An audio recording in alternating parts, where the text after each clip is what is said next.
Hello बच्चों। तो पिछली क्लास में हमने पढ़ा था एडजस्टमेंट्स। तो आज कुछ बाकी की एडजस्टमेंट्स पढ़ते हैं।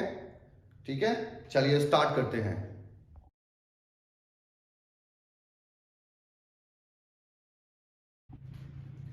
चलो शुरू करते हैं। पिछली क्लास में हमने 6 एडजस्टमेंट पढ़ ली थी। आज हम ये 7th एडजस्टमेंट पढ़ रहे हैं। तो 7th adjustment, provision for doubtful debts. Provision for doubtful debts. Bad dates से रिलेटेड होती है ये। बैड डेट्स तो आप जानते हैं। तो इसके अंदर एक तो आता है आपका बैड डेट्स। तो बैड डेट्स क्या होता है, पहले ये समझ लें। Bad debts,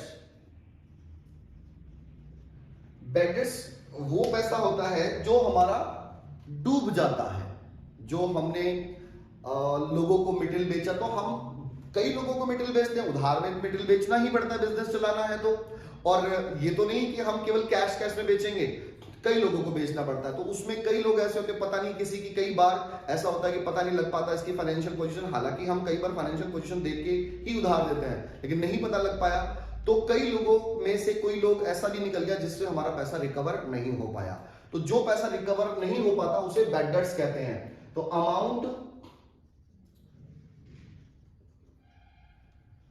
amount which is not recoverable,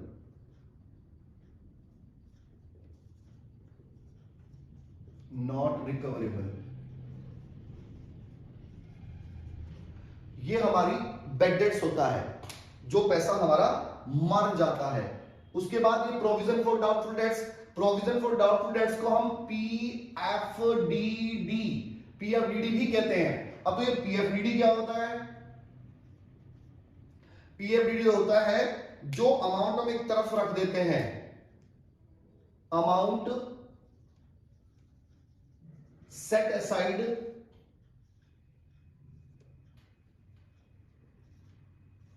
for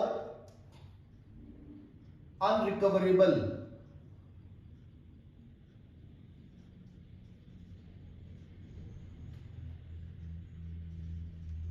unrecoverable amount, unrecoverable debts. जो डेट्स, देखिए ये तो वो पैसा जो मर गया, भाई ये तो मर गया हमारा, ये बैड डेट्स तो है मर गया, डूब गया, इसका तो हमें मालूम है। और ये हो सकता है फ्यूचर में और डूब जाए, इसके लिए हम पहले से प्रिपेयर हैं। पास्ट एक्सपीरियंस, हम बिजनेस काफी समय से करते आ रहे हैं, तो पास्ट एक्सपीरियंस से हमें मालूम हो जाता है कि पैसा डूब सकता है। उसके लिए हम पहले से एक अमाउंट साइड में रख देते हैं, ताकि यह पैसा अगर मर भी गया, डूब भी गया, तो हमारा जो प्रॉफिट हमने कैलकुलेट किया है वो डिस्टर्ब नहीं होगा, वो तब भी उतना ही रहेगा, हमारा प्रॉफिट गलत नहीं होगा। तो ये पीएफडीडी हमारा प्रोविजन फॉर डाउटफुल डेट्स। अब ये दो चीजें हमें कई बार डिस्टर्ब करती हैं, तो इनको सॉल्यूशन कैसे करना है, इसका सॉल्यूशन कैसे करना है मैं आपको करके दिखाता हूं। जरा ध्यान दीजिए, एग्जांपल ले लेते हैं। तो इसमें जब एग्जांपल लेते हैं तो इसका ट्रीटमेंट होता है एक तो प्रॉफिट एंड लॉस अकाउंट में, और एक होता है बैलेंस शीट के अंदर, क्योंकि डेटर्स के ऊपर ये बनाए जाते हैं और डेटर्स हमारा लिखा जाता है बैलेंस शीट में। तो सबसे पहले प्रॉफिट एंड लॉस ले लेते हैं हम। Profit and loss account. तो प्रॉफिट एंड लॉस अकाउंट में कैसे शो करते हैं देख लेते हैं एक बार। और फिर बैलेंस शीट में भी कैसे शो करना है। ये मैं थोड़ा असेट बड़ा बना ले रहा हूं, क्योंकि असेट्स में ही इसको शो करना है ना। ये लायबिलिटी में तो ना नहीं कुछ खास आएगा इसका, तो एक्सट्रैक्ट है ये लायबिलिटी और ये असेट्स। देखिए अभी हमें एग्जांपल ले लेते हैं। आपको ट्रायल बैलेंस दिया होगा क्वेश्चन में। हमें जो क्वेश्चन में होता है ट्रायल बैलेंस बनाते हैं, तो ट्रायल बैलेंस में हमें दिया है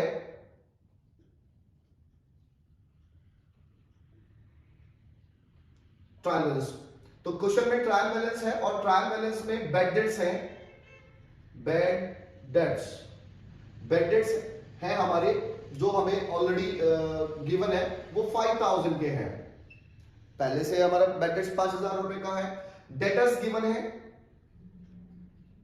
डेटर्स हमारे सपोज 83,000 के हैं, मान लीजिए 83,000 के डेटर्स हैं। ये दो चीजें तो हमारे क्वेश्चन में गिवन होंगी। उसके बाद अब हमें नीचे इंफॉर्मेशन दे देता है, एडिशनल इंफॉर्मेशन। इंफॉर्मेशन में कहता है फर्दर बैड डेट्स, फर्दर या न्यू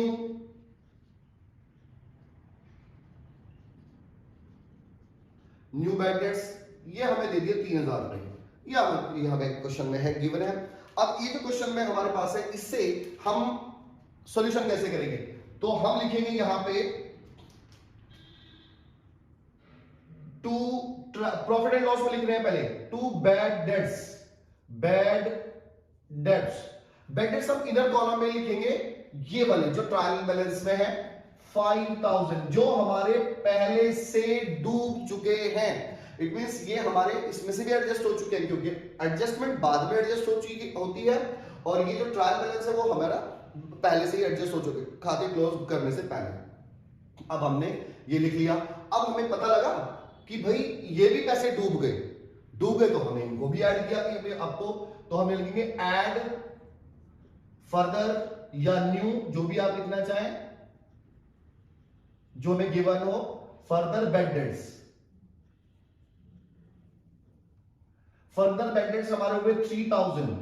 अब टोटल हमारा 5,000 पहले डूब गए, 3,000 ही डूब गए। अब एक और इंफॉर्मेशन देता, अगर इतना ही दिया है तो हम इतना ही करेंगे, और यहां पे लिखेंगे डेटर्स असेट्स में, डेटर्स 83,000, इस 83 में से ये 3 डूब गए, इनको लेस कर देते हैं, less further bad debts,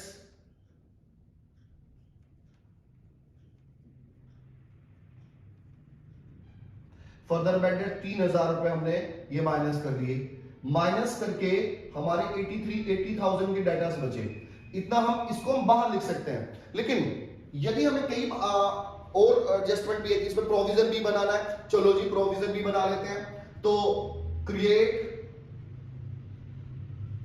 provision for doubtful debts,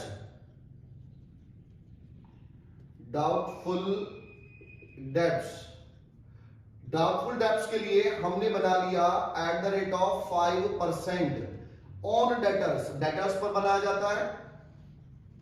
अब ये जो डेटर्स हैं, ये वाले नहीं, इसमें से तो 3,000 पहले कम हो गए, तो बचे 80 के। उस 80,000 पे 5% और मर सकते हैं अगले साल में। अभी तो रिकवर नहीं है, तभी तो डेटर्स है, और वो भी मर गए तो हमारे डेटर्स कम हो जाएंगे, लॉस बढ़ जाएगा, प्रॉफिट डिस्टर्ब हो सकता है।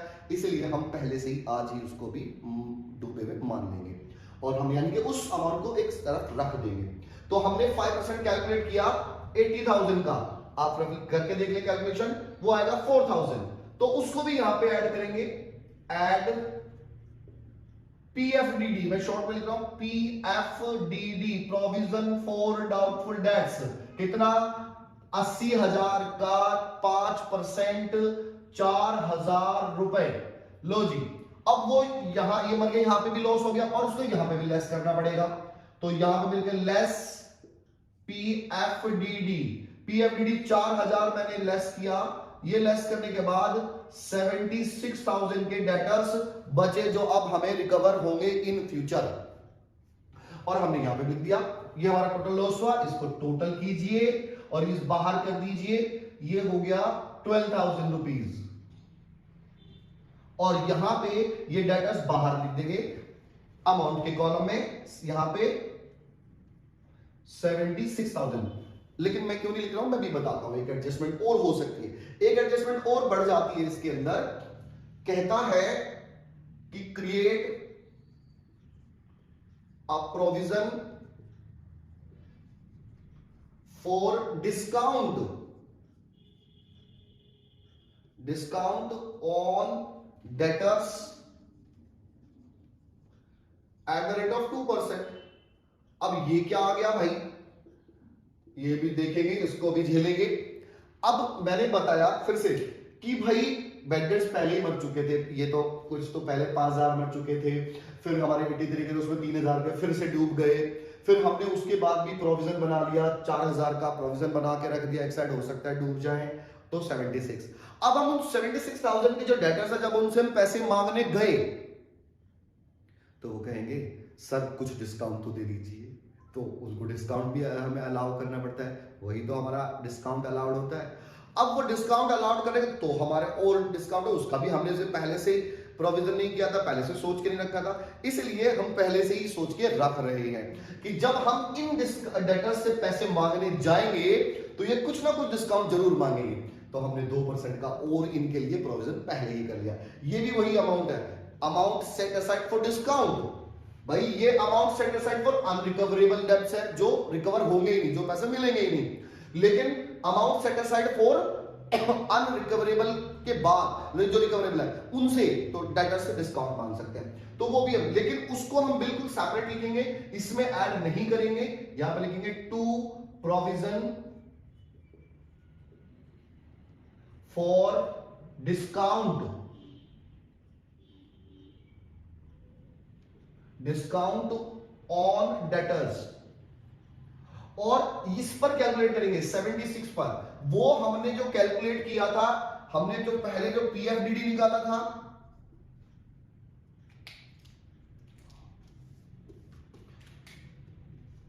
पीएफडीडी जो कैलकुलेट किया था हमने 80,000 का 5% जो आया 4,000। अब इस 4,000 को लेस करने के बाद हमारा जो बचा वो बचा 76,000, 76,000। अब इस पे निकालना 2%, भाई 2% के लिए बोला तो ये डिस्काउंट, जो डिस्काउंट है, और ये डिस्काउंट उस पे 2% निकाला 1520, तो ये 1520 आएगा, और इसको हम अलग से लिखेंगे, ये आ गया हमारा 1520, और इसमें से लेस होगा क्योंकि इसको कम कर रहा है, तो इसको भी लेस करो, less provision for discount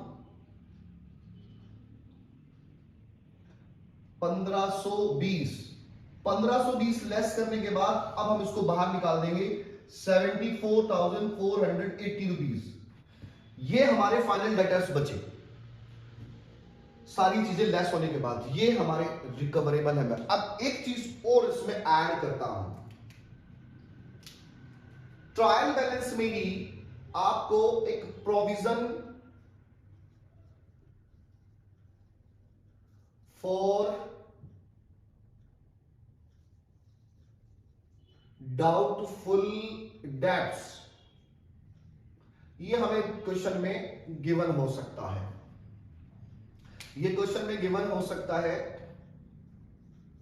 suppose ये 6,000 का गिवन है, ये ट्रायल बैलेंस की क्रेडिट साइड में होगा, ये डेबिट साइड, ये क्रेडिट साइड।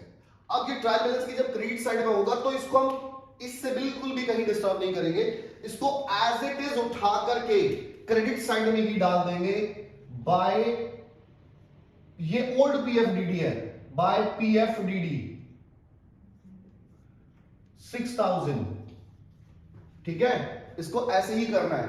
कई बार कुछ टीचर्स इसको सॉल्यूशन कराते हैं, भाई इसमें से लेस, यहां पे जो हमने किया इसमें से लेस करके दिखा दीजिए वगैरह, लेकिन आपको उसमें कंफ्यूजन में नहीं पड़ना है, ये क्रेडिट साइड में आपको इसको शो करना है। अच्छा ये है क्या बच्चों कंफ्यूजन, अरे सर पीएफडीडी तो हमने 5% बना दिया, ये कहां से आ गया, ये क्या है?